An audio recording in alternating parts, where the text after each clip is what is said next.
I looked at my watch for the umpteenth time. Damn, it was still only 10 minutes to 8. My mind calculated. 10 minutes to the end of my life, as I knew it. Or would it be? Would she change her mind and not come? I looked down at the manila envelope I held in my hand. Damn, why? How had it come to this? Lindsay and I had been married 7 years. Hey, was that it? No, it can't be, I thought. It was guys who were supposed to get the 7-year itch, not wives. Life had been good to us. I had a good job, but I was home most of the time. We had 3 lovely children on whom Lindsay appeared to dote. We had no money worries, and she hadn't shown any signs that she didn't love me anymore or was getting bored. So why was she doing this? What was her problem? Let's go back a bit, and I'll tell you how this all started. I think I can actually put a date on it. The early part of last January. That was when BT upgraded our local telephone exchange, and that enabled us to finally get broadband internet access. Of course, I signed up straight away and spent a good few hours playing around on it. Jesus, what a bleeding change from the old dial-up. Lindsay sat and watched me for a couple of nights. She had never been into computers but decided she'd better bone up on using it, as the children would soon be at an age where they would want to play on it and use it for study. What with all this in the news about weirdos and the like approaching young girls on the internet, I'd better know my way around so they can't blind me with science. Lindsay had said. Lindsay signed up at a local college for a computer starter course. I'm at home with a computer, but I've got to admit I'm not much good at teaching other people how to use them. I'm too damned impatient by half, like when the pupil has a problem and I've fixed it before the pupil knows what the hell has happened. Yeah, great, but what the hell did you do? You did it so fast I couldn't keep up? The times I heard that one. I know Lindsay got on great with her computer beginners course, and she even joined a mother's watchdog group that someone advertised down at the local library. All I ever got to know about the group is that they apparently monitored children's chart rooms looking for dodgy characters and the like. I've got to admit that I never did take much notice. I remember Lindsay saying that she wasn't going to have too much time to do anything herself for the time being, as those chat rooms needed monitoring when the kids were home from school. Whilst ours were so young, she just wouldn't have the time. But she said there would come a time when the children got a little older when she could do her fair share. For maybe a month or two, Lindsay was on the computer a couple of hours every evening, chatting away to friends she made in this group of hers. I can't say I took too much notice, although I'll admit it did cut into my own computer time. I can remember thinking we'd have to get another setup if she kept this up, but then the novelty of it appeared to wear off, as quite suddenly Lindsay stopped going on the net and took to having long conversations on the telephone in the kitchen, obviously to other mothers in her awareness group, some of which I knew from the school, others I didn't. Well, time went on and Lindsay must have started using our home set up during the day whilst I was at work. Lindsay was a stay-at-home mom, because I rarely saw her use it in the evenings anymore. Well, maybe just on a couple of occasions to write the odd letter and the like. Now, as far as I knew, things were going along just fine with our marriage. Well, that was until just after my birthday in late May. My mom and dad sent me a nice new digital video camera so that I could film the children growing up and send them copies on disc. Oh, I'd better explain. Once my father had retired, my folks had moved out to New Zealand to live near my brother and sister who had both emigrated with their respective families some years back. No, we didn't immigrate, although I wanted to. Lindsay didn't want to move so far away from her family. I suppose I can't blame her. But hey, video takes up a damn sight more room on a hard drive than still pictures do. So it called for a bit of an upgrade on my system, which was going to take the form of a larger hard drive, the maximum memory I could fit on the motherboard, and some general tidying up of the computer's installation. You know, getting rid of all that junk stuff and programs that you don't really need installed on there. Eventually, I decided on a complete reinstall. Look, I do a bit of writing on the side, so I keep all kinds of junk programs on my computer. Whilst installing the new drive, I had to decide what to get rid of and what to keep. One program that I'd picked up somewhere along the line was a key tracker. Did it work? Well, I didn't have the faintest idea. What use was it to me? Well, I got hold of it in the first place because I thought it would be handy to keep an eye on what the children got up to when they were old enough to get on the computer. You know, you hear some bloody funny stories. But in the meantime, the disk had been laying around with all the other junk in my desk drawer. Anyway, before I installed the new hard drive, I figured it wouldn't do any harm to run the key tracking program and a couple of other odd freebies I had lying around, to see if they were any bottle. As I said, I was planning a clean install after I'd fitted the new hard drive, so it made sense to check out these programs under the old installation. I installed the key tracker and the other programs, then played around with them for a while. The key tracker I left on the system set to run from startup. I'd see what it had done in a few days. Did I tell Lindsay about the key tracker? Well, no, I didn't. I couldn't see there was much point, as I doubted she would know what a key tracker was anyway. It was on the following Saturday morning. Lindsay had gone out shopping with her mother, taking the children along. I figured she'd go round her mother's for lunch. That was her normal Saturday routine, and it allowed me to get on the computer and play for a while, without any disturbance. I went back to the computer to find out whether the bloody key tracker had recorded anything. To be honest, I was highly skeptical that it would have recorded anything. Well, bugger me, I thought. When I turned the readback function on, it had recorded a whole load of crap. Pages and pages of bloody rubbish that I couldn't really make much sense of. There I was scrolling through an endless list of individual keystrokes, trying to make heads or tails of what I was seeing. Until suddenly I realized that someone had been accessing a strange email account. Well, there was a bloody sign-in name and email address. You know those bloody it signs stand out like a sore thumb, and then a bleeding password. The email address I didn't recognize, but the password definitely rang a bell. Harble would mean nothing to most people, but it was the first 3 letters of my wife's father's and mother's Christian names. They'd used it as the name of their canal boat. But I'm afraid it was the email address sexylegs1972 that had definitely got my undivided attention, a bit on the lively side. The most annoying thing, or maybe it was the thing that caught my eye in the first place, was that name Sexy Legs. That had been one of my older pet names for Lindsay, but I must admit I hadn't used it in years. Well, since our firstborn started repeating things. Funny how you have to change your vocabulary when the kids come along, isn't it?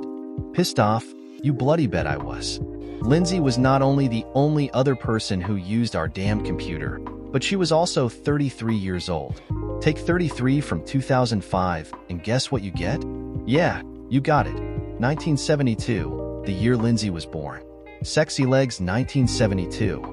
What kind of a bleeding email address is that for a married woman with children to be using? Just a bleeding minute.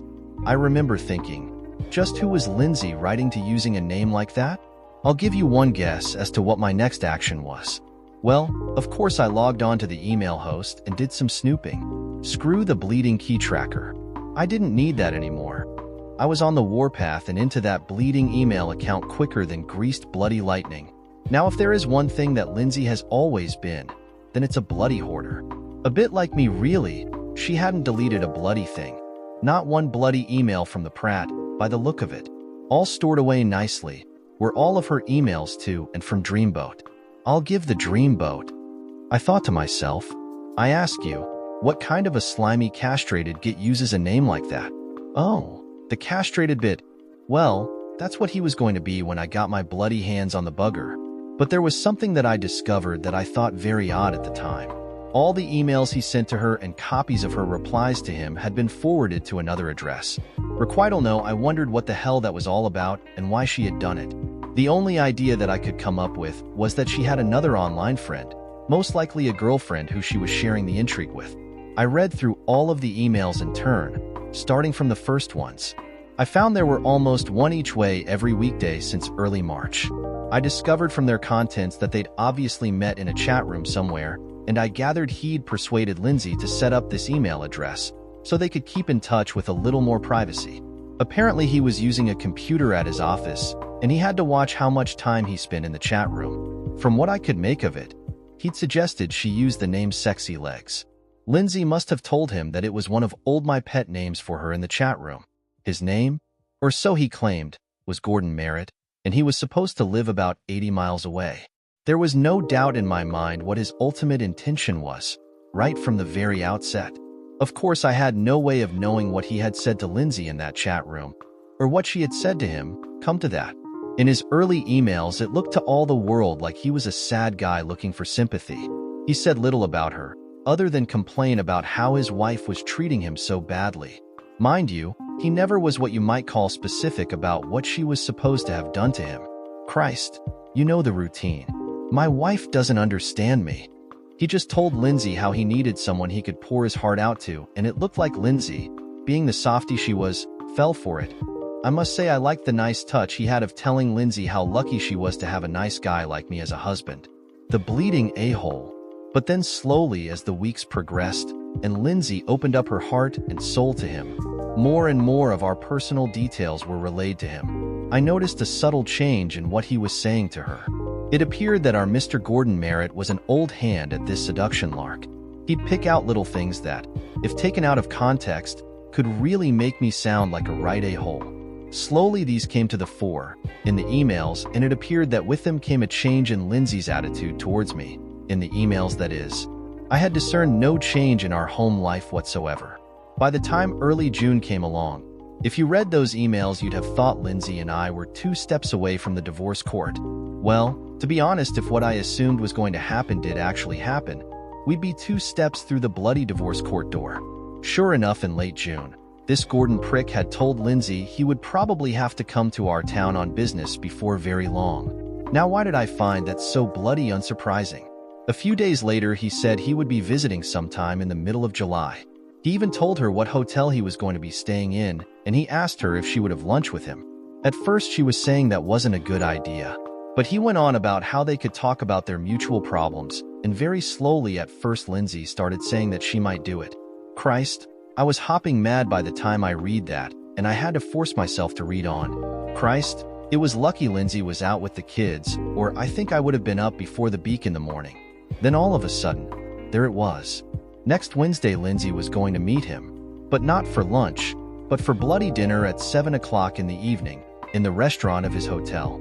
They were going to meet and show each other photographs of their respective families. Oh hell. I thought to myself, on that particular Thursday, I was due to be at seminar on the South Coast. I didn't have those seminars very often, and when I did, I'd usually go the day before. It saved me making too early a start on the day of the seminar. Lindsay had worked that one out a treat. She'd even told me she was going to one of her mother's watch, or whatever it was called, meetings on the Wednesday. There it was. It took 3 hours to read those emails that Saturday morning. 3 hours for my nice cozy little life to fall apart. Damn it, I thought to myself. I knew where Lindsay was going to finish up on Wednesday night. In this a-hole's bed, that I was sure of. When Lindsay and the children came home that afternoon, I had the greatest difficulty in not losing my rag. I still don't know how I didn't confront Lindsay, but one thing I had learned from my writing and reading of stories on the internet was that I had to stay ahead in the game. I had to be the one who got to the solicitor first. I had to move my savings into an account that Lindsay couldn't get at before she persuaded some judge to lock me out of our joint accounts. Some folks might be asking, why didn't I just confront Lindsay? After all, from the emails, nothing untoward had taken place so far. Well, let's just think that one out, to its final conclusion, shall we? I tell Lindsay I know about her cyber boyfriend and their plan liaison on Wednesday evening. Lindsay has 2 options. She can deny it completely, or she can hold her hands up, beg my forgiveness, and swear that she will do nothing like it again. If she denies it, what proof do I have that she has actually done anything? The emails were no kind of proof. Besides, I'd compromised that account by hacking into it. I can just imagine what a good divorce lawyer would make of me trying to bring those emails up in court. If she takes the second option and begs forgiveness, what proof do I have that she won't do the same thing again in the future, only being more careful about it the next time? It was only by pure luck that I had discovered her planned liaison this time. No, I didn't think forgiveness was an option, and I'd need proof that she was cheating on me before I confronted her. Otherwise, she could just deny that she had done anything wrong. For the rest of the weekend, I struggled with my temper. I know I was a little short with the children a couple of times, and Lindsay and I had words about it. Now that was handy because it put the kibosh on our normal Saturday night exercise. Yes, we had dropped to 1 or 2 nights a week by then, normally because of Lindsay's increasingly frequent headaches. Monday morning, I took a couple of hours off work and went to see a solicitor. The bugger was all for negotiation and suggested that I talk to Lindsay before the main attraction. What kind of a chicken did he think I was? I spent most of rest of the Monday trying to discover who was the best divorce solicitor around and discovered that the woman I needed to see lived in the next town.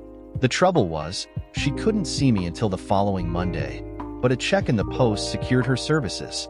The rest of the day I spent running errands and getting everything ready. Monday night at home wasn't as bad as it could have been. I was trying my best not to upset the children or Lindsay. I really didn't want Lindsay getting suspicious that I knew what she had planned for Wednesday evening. Tuesday, I spent most of the day in my office ringing people for the best advice as to what to do with our savings money. Damn, those bloody ISAs.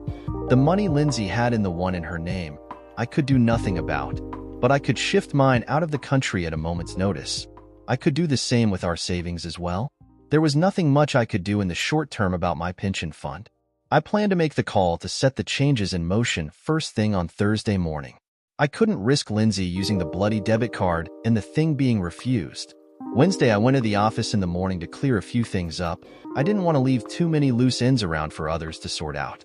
I was figuring that I wouldn't be back into the office for a week or so. Besides me, the children were going to be pretty upset once the shit hit the fan that evening, and I figured I'd have to spend some time with them. Then I went back home around lunchtime to get changed for my trip and to pick up my case. I normally left about 3 in the afternoon, which gave me plenty of time to get down to Bournemouth for dinner. I couldn't see any point in changing my routine and giving Lindsay any hint that I might be suspicious. Lindsay's mother arrived at the house to collect the children for the night before I left. If Lindsay was just going to one of her mother's union or whatever it was meetings, I would have thought her mother would have just babysat the children. I thought this was really rubbing my face in it a little. Damn it. It was so blatant that I had to say something. Lindsay actually looked surprised that I had asked why her mother was taking the children home for the evening. Surprisingly, it was her mother who came up with some nonsense about Lindsay's father not feeling well, and she was taking the children home with her rather than leave him on his own. Yeah, I thought that sounded like bullshit to me as well. I said something about if her father was sick, surely Lindsay should give her meeting a miss for the evening. Her father wouldn't get much peace with the children around. Lindsay's mother immediately came right back with some crap about the children taking his mind off of himself. When the old girl said that, I gave up and left the house. Lindsay gave me a kiss goodbye and told me that she was leaving the house around 6:30, so could I please call before then? I'll do my best. I replied, if I get hung up in traffic and run late, I'll call you on your mobile. No, Lindsay said quite sharply. Then she caught herself. Sorry, I didn't mean to sound sharp, but I'm running the meeting tonight and it won't look very good if my mobile rings at the wrong time. You know that as chairman I can't just walk out of the room to talk to you when I feel like it. If you can't call me before 7, I'll call you later. Okay. Yeah, okay Lindsay, if that's the way you want to play it. We mustn't let the committee know that the chairperson loves her husband, must we? I said, thinking to myself, you're in for a surprise. I intend to be gate crashing your little meeting tonight, my girl, as I said it. Oh, don't be like that, please. I know you don't think what I do is important, but it is. I'm doing something important here. You'll be proud of me one day. What an amazing thing for Lindsay to say. She's going off for a liaison with her internet lover, and she says that I'm going to be proud of her. Just what did she take me for? I'll tell you now, I nearly lost it completely when she said that. I just had to get out of the house before I blew up. I gave her and the children a quick kiss, said goodbye to the mother-in-law, and got out of the house as quick as I could. It was a short drive to the station where I buried the car at the back of the car park, making sure it was under a security light and the gaze of a CCTV camera. I was losing a wife that night. I had no intention of losing my car as well. Then I grabbed a cab from the rank and headed over to the hotel. The week's planning was coming to a conclusion. This afternoon I knew was going to be a long one, so before booking into my reserved room, I went over to the corner shop opposite and got myself a few cans of beer. Once settled into my room, I dug out the gear that I'd brought with me. To get the timing perfect, I'd purchased a cheap little walkie-talkie set. Nothing spectacular, but for my tests they appeared to function okay between the offices at work, so I should be able to make out what was going on in the room across the hotel corridor. Mind I'd had to wire in external batteries, as the little AAs in the things didn't last that long when left on transmit. All I had to do now was get one of them into that room. Not too difficult either. It had been a simple matter of booking the guy's room for a few hours earlier in the week and having the key copied. If you know where to go to get those security keys copied, isn't that much of a problem. After checking that no one was hanging around in the corridor, I let myself into the room opposite and hid the radio on top of a wardrobe. It was only then that I thought to myself that I'd have been clever to have booked the adjoining room. I'd have had the chance to slip the lock whilst I was planting the radio. That would really have taken Lindsay and her lover by surprise if I entered the room by the connecting door. But then again, they might check that the door was locked, and I'd have looked like an even bigger prat that I was going to do. Look, no matter how much of a brave face you put on things, if your wife decides to bed another man, then you are a prat. A prat who can't keep his wife satisfied enough in bed. So there we were 10 minutes to 8. I figured it wouldn't take them much more than an hour to eat their meal. Through the window, I'd watched Lindsay arrive in the car park and walk into the hotel. Yeah, I had been tempted to go down and try to spy on them in the restaurant, but I figured that it was too risky. I didn't want to give the game away until I was ready. I spent quite a lot of time staring through that damned little spy hole in the door, through which I could see the door opposite. There seemed to me to be a lot of people going backwards and forwards along the corridor. Damned room service waiter in a white jacket appeared to be busy tonight as well. Someone must be having one hell of a party in a room further down the corridor, I thought to myself. Then suddenly there was a lot of talking out in the corridor. Through my little spy hole, I could see the waiter talking to some woman. The pair of them walked off to my left away from the lift. Then I heard a door close somewhere. I checked my watch, it was 10 past 8 now. Christ, that 20 minutes went quickly, I thought to myself. Shortly afterward, 2 men walked past, laughing and joking with each other. I figured they were going to join the party, wherever it was, because although I couldn't really hear what they were saying, I just caught a couple of words. I'm damn sure that one of them said, "It'll be a hot time in the old town tonight." I didn't hear all of the phrase. I think my mind finished it for me. After that, there was complete silence for a little while. Then suddenly there she was, my Lindsay, hanging onto some guy's arm. Damn, I wished I could hear what they were saying to each other. The guy unlocked the door and Lindsay, somewhat reluctantly, I thought, followed him inside. As quickly as I could, I went over to the table, turned on the walkie-talkie, and hit the record button on the cassette recorder lying there. "What would you like to drink?" The guy's voice came out of the radio. "No, thank you. I thought you were just picking up those photographs," Lindsay replied. "Oh, we've got time for a quick drink," he insisted. "Just a minute. What's going on here?" I thought, collecting photographs? What's all that about? Suddenly I heard Lindsay saying, "No, get off me." Whatever I had thought Lindsay had planned for the evening, it apparently wasn't what I or the guy thought. No matter how Lindsay had come to get into this situation, the protective husband side of me switched into gear. In 2 strides, I was at the door and flung it open, only to be confronted by the waiter and the woman I'd seen him talking to earlier. The waiter pushed me back into the room. "Police officers, Mr. Shingle." "Not yet. We need the other 2 in the room before we hit them," he cryptically said to me. "But that man's attacking." I tried to shout, but the man in the waiter's uniform put his hand over my mouth to silence me. "That's what he thinks," the woman commented. "But Lynn will kill the scumsucker once the other 2 show their hand." I was completely confused and I think very frightened at that moment. The man and woman appeared completely relaxed but alert. I got the feeling that they thought they were completely in control of the situation, but I wasn't convinced. "Interesting setup," the man said, looking down at my recorder and radio. "Crude but adequate. I assume you planted a sister to that radio when you entered the room earlier." I didn't even think about replying. I could still hear Lindsay protesting. But suddenly I realized that there was more than one man's voice coming from the radio. As I did so, someone in the corridor shouted, "Go, go, go."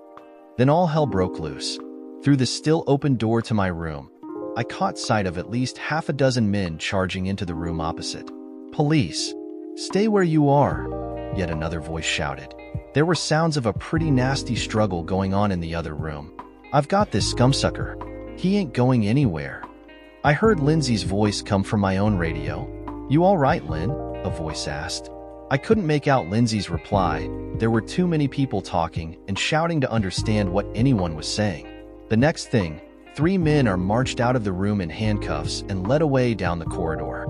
"Lynn, you've got a problem, girl," I heard a man say through my radio. "Jean thinks it's your husband in the room opposite." "Oh, Christ, what's Gary doing here?"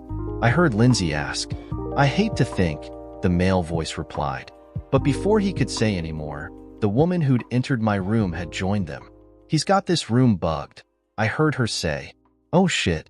Well, it stood to reason I'd have to face the music sometime."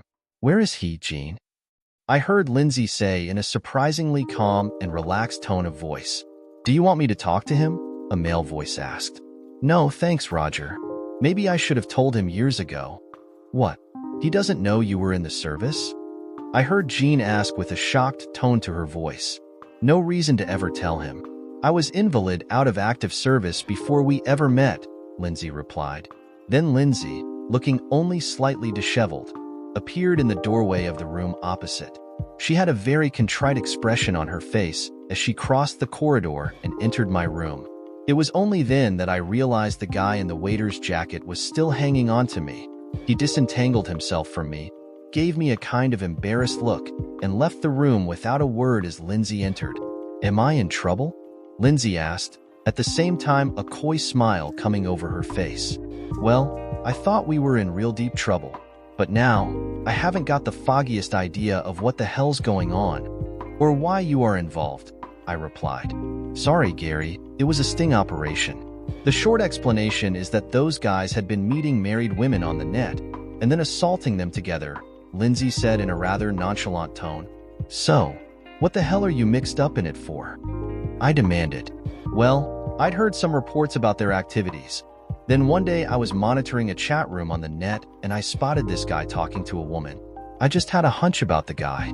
We tracked the woman down quite easily, but tracking him was a different kettle of fish completely, and that appeared to confirm my suspicions. I took over the woman's online persona, and I've been playing him like a fish for the last few months, waiting for him to bite." "Lindsay, who's the we and why you?" I'm sorry, but we are going to get into uncharted territory," Lindsay said, sitting herself down on the bed and patting the bed beside her, in an invitation for me to join her. "Close the door on your way out, Jean. He might be angry with me, but I don't think he'll do any harm," she said to the other woman who, I hadn't realized, had followed Lindsay into the room. "Jesus, Lynn, I'm not worried about him hurting you. I've seen you in action, remember? But that's one good-looking fella you've got yourself there. I wouldn't want you to mess him up too much. You keep your hands to yourself." "I found him first," Lindsay replied as Jean closed the door. To be honest, this was an extremely confident Lindsay, one that I'd rarely seen before. "Darling, when we met, what did you think I did for a living?" she asked, turning her attention to me. "You weren't working. You were convalescing, recovering from a road accident. When you were fit, you went back to work as a clerk in Whitehall somewhere, until you had the children." "Not exactly Whitehall, darling. Apologies. I was a little conservative with the truth there. I actually worked at a rather large building on the embankment. You know, the one the terrorists had a go at some years ago?" Lindsay had me quite confused for a minute. The only place on the Thames embankment that I could remember the IRA having a go at was MI5's building. They fired a rocket at the place some years back. Then it suddenly hit me like a ton of bricks. Lindsay had a rather strange-shaped scar on her back that she had always claimed was the result of her accident. Now, it's not the sort of thing you think about every day, but she also had a blemish in her skin just below her left jug. For some reason now my mind suddenly decided to put the two marks together. Suddenly I realized the obvious cause of those two marks, and the implications hit me like a brick. "Oh God, Lindsay, you didn't have an accident at work, did you, Lindsay? Someone shot you, didn't they?" I gasped out. "How perceptive of you, darling," she replied with a smile on her face. "How the hell didn't I realize that before?" I asked myself, but out loud. Because you don't come across gunshot wounds every day, and I wasn't going to give the game away. When I got shot, I thought I'd had my chips at first, but I survived, and I was just beginning to think it was time to get out of the business. Then, whilst I was recovering, I met you, and that convinced me where my future lay. I came off of active service and settled down to a nice cushy little number, sitting behind a desk, pushing papers about. But you never told me. Why? Because you didn't need to know, my love. That's how it is in intelligence. We don't advertise what we do. You only needed to know that I was a civil servant. I wasn't doing anything dangerous after we met. Okay, I think I can understand where you're coming from, but all those police seem to know you quite well. Yes, well, we worked together a lot in the old days. With the IRA running around the country, we often worked with the local police. When I spotted that guy on the internet, I called up an old friend and we planned it all from there. But I still don't understand why you never told me about it. Oh, yeah. After 7 years of playing the helpless wife, I could see you standing for me playing bait in what we believed was going to be an attempted assault. But why you? Surely a policewoman could have done it? For a start, I'm better trained in self-defense than your average policewoman, and secondly, we weren't sure whether they'd already looked me over. I'd had to develop the guy for some time before I called the troops in. They might have spotted a switch. Now am I forgiven for not telling you all about it? I'm not sure. This is a lot to take in a very short time. I'm going to have to think about it. Well, while you think, I'll take a shower. I assume you've booked this room for the night. It would be a shame to waste all that money. Perhaps when you've had your little think, you'll come and scrub my back.